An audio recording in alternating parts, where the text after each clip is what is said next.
तर आज होती रामनवमी. रामनवमीचा कार्यक्रम म्हटल्यानंतर आमच्या इकडे राम मंदिरात जायलाच लागते. मग सकाळी आवरून जरा मंदिराकडे जावं म्हणलं. गेल्या गेल्या जाऊन पहिला पाया पडलो. सकाळपासून भजनाचा कार्यक्रम पण चालू होता.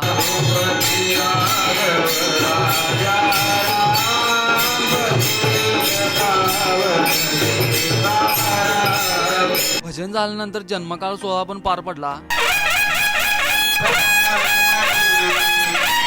त्यानंतर मग बायकांचं काय दरवेळीसारखं पानं वगैरे म्हणायचं चालू होतं. पर निकडं गजूभावांनी सरबत पाजून आमचा आत्मा थंड केलं. काचं सगळं कार्यक्रम आवरलेलं. त्या काही दरवर्षीप्रमाणे रामनवमीची दिंडी काढायची होती. त्यासाठी जाऊन दुसऱ्या मंदिरात पालखी वगैरे आणली. मस्तपैकी दुपारची एक झोप काढली. त्यानंतर 4-5 वाजता दिंडीला जायचं होतं. मग उठून मस्तपैकी आवरलो. दिंडीला जायचं म्हटल्यानंतर आपल्याला आपल्या परंपरेनुसारच जायला लागते. व्हिडिओ चालू असताना आमची मम्मी का अदनमधनं फिरायला मला समजना. मग सगळं आवरलं आणि जाऊन मग मंदिराकडे केवढं नियोजन झाले बघावं म्हणलं. खरं तर आज रामनवमी निमित्त मी एक पेंटिंगच करणार होतो. खरं मंदिरात कार्यक्रम एवढं होतं, सगळं नियोजन विस्कटलं. बाकी दिंडीची सगळी तयारी झाली. दिंडीचा व्हिडिओ कसा झाला बघा आणि आपल्याला फॉलो करायला विसरू नका.